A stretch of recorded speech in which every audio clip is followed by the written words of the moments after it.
Hi everybody, this is the Baseball Head, the amazing, spectacular, terrific, the great one, the People's Champion, your host, and welcome back to the Baseball Head 2. Hope you like this video and hit that subscribe button. So we're going to talk about in this video, who's left of the Major League Baseball free agents. Quite a few free agents out there. I'm going to give you basically the top 13 according to USA Today. Some rather big names on this list, relatively big. And we're just going to skip. I'm not going to read the preamble to this this article. We'll just skip over to the list because I think that's the most. That's what you want to watch. You don't care about this other stuff, but here we go. Here's the top free agent that's unsigned so far. Now we are now at the point now. Spring training is March 7th, so we're in the spring training games. Some of the pitchers are going to need work and going to have to start. They better start signing because they're probably going to miss the first 2 weeks of the regular season, if not longer than that. Here we go. Blake Snell, left-handed pitcher. Starting pitcher shortage is a recurring theme, and this guy is truly different. Left-handed, the Majors ERA champion, 2.25, and the reigning Cy Young in the National League. He also won another American League Cy Young Award winner years ago. Snell's not without his downsides, such as a 4.06 ERA in the 3 seasons after his 1.89 mark that he won the 2019 Cy Young in the American League. What we mentioned about Blake Snell, he has a very high walk rate. He is a better version of Ali Perez in that he walks a lot of batters. Over 4 walks per 9 innings, which is a lot. Which is a big reason why he's been sort of a notorious 5-inning pitcher his whole career. It's a big reason why we have that whole stuff that happened in the World Series with Kevin Cash years ago, where Kevin Cash took him out early when he was with the Rays. I don't know where he's going to sign, but the Red Sox are in desperate need for a starter due to the fact that they lost Lucas Giolito to a UCL, meaning that he'll probably need Tommy John surgery, and he just signed a 2-year contract with the Red Sox. So he is... Red Sox are in a little bit of trouble. A lot of trouble, to be honest with you, the Red Sox. Another pitcher that they could be interested in is Jordan Montgomery. According to the article, he's left-handed, as we know, big, durable, hard to come by, and Montgomery showed his ceiling just in time for free agency, making a career-high 32 starts each of the past 2 years, topping 200 innings for the first time, and ultimately finishing as the number 2 starter for the World Series champions. A couple things that's different between Montgomery and Snell. Snell has a qualifying offer attached to him, meaning that a team would have to give up 2 draft picks in this year's draft. Is any team going to do that this late, as we're in spring training? I don't know. I would not be surprised if Snell does not get signed until the All-Star break. Because the All-Star break, the day of the All-Star break, that Sunday, when the teams break up, will be the day of the amateur draft. So I would not be surprised if he signs during that period. Kind of like what happened with Michael Kaffor. But Michael Kaffor did not do that. Jordan Montgomery does not have a qualifying offer because he was traded in the middle of a contract with the Cardinals to the Rangers. He's a number 3 starter. He's been looking for number 1 starting money, which is a big reason why he is not signed. The first 2 players on this list are Scott Boras players. So you have an idea of what you're in for due to the fact that they've not signed. You have an idea. Next player on this list is J.D. Martinez.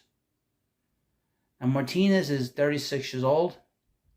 He had a very good year last year for the Dodgers. According to the article, it was a renaissance in 23 for Martinez, who doubled his home run output to 33 and bumped his OPS to 893, best since 2019. That includes 24 home runs, and he had over 100 RBIs. He didn't play a lot of games last year. He played a little over 100 and something games last year, but he had 100 RBIs, which he basically had an RBI per game, which is just incredible output. I'm surprised he is not signed with a team.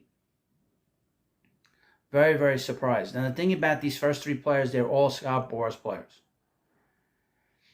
And they are looking for a lot of money and a lot of years. J.D. Martinez is looking for more than 1 year. I would not sign him to more than 1 year.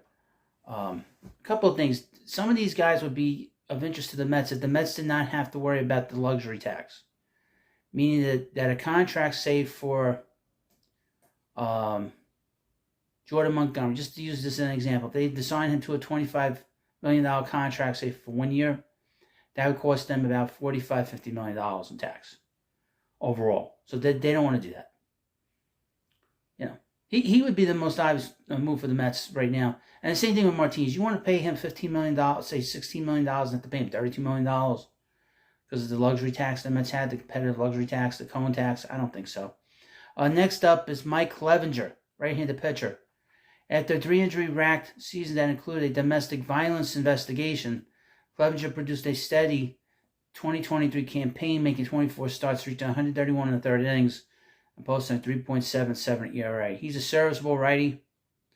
I don't know what the deal is with him. Another pitcher that I'm surprised he hasn't signed.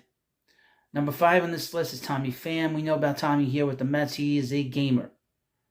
If you're going to be a good team, this is a guy you want on your team. If you have a young team, this guy would be perfect for the Baltimore Orioles in that clubhouse. He would be perfect for that clubhouse. Because he wants to win. That's all he cares about. And he had a good World Series last year for the Diamondbacks. He would be a good player for a young team that is on the verge of winning. Baltimore would be perfect for him. I don't know what he's going to sign. I'm surprised he hasn't yet. Adam Duvall. Wrist injuries curtailed each of his past 2 seasons, but he remains an aggressive and dangerous hitter. I think he's kind of on the backside of things.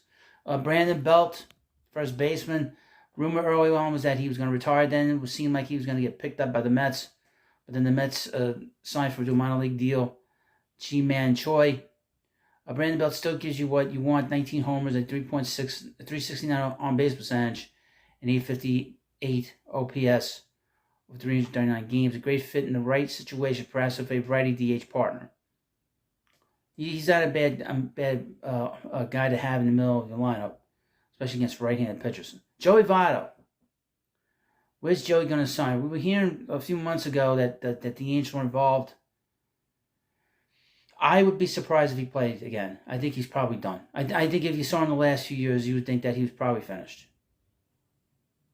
But I don't know. He's been posting weird stuff lately. Last few days, sort of sitting on a park bench. He should retire, I think.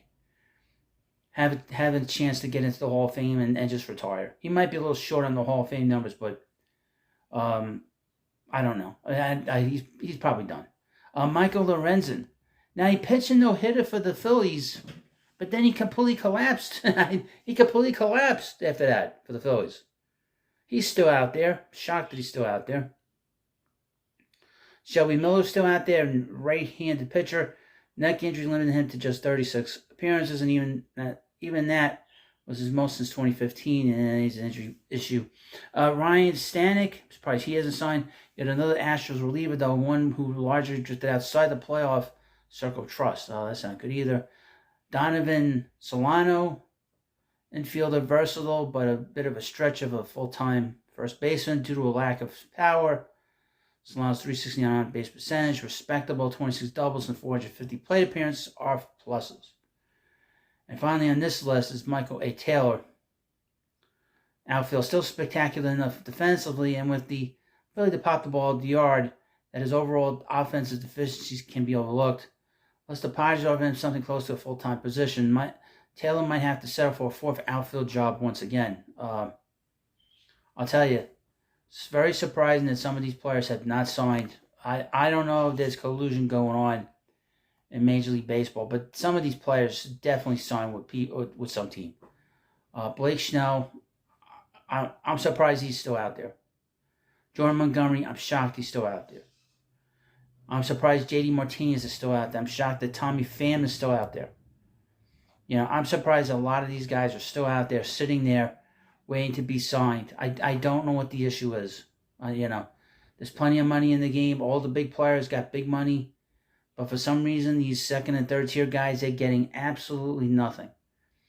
And I don't know if Major League Baseball's got to a point now that they don't want to give a lot of money to these guys because they feel like they could probably bring in some young players at the Major League minimum or there's collusion. I don't know.